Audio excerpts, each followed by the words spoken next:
Saving money using the Capitec app is both convenient and straightforward. The app offers several features designed to help you manage your finances and save more effectively. One of the first steps is to set up a dedicated savings account. Capitec saving function the save function, it allows you to create specific goals, whether if it's for an emergency fund, travel, or big purchases. So by naming your savings goals, you can stay motivated and focused basically.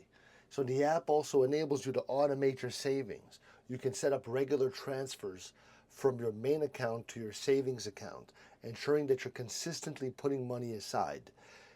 This is especially useful for building savings without having to think about it, as the money is automatically moved after each pay period. Another useful feature is the ability to track your spending. The Capitec app uh, categorizes your expenses, giving you a clear overview of where your money is going.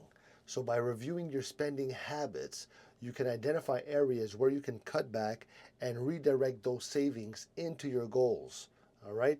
Additionally, Capitec offers the ability to link your app to other financial services and track investments, which help you grow your wealth over time. By using these features effectively, you could save money more easily and work towards your financial goals. Let me know if this helped.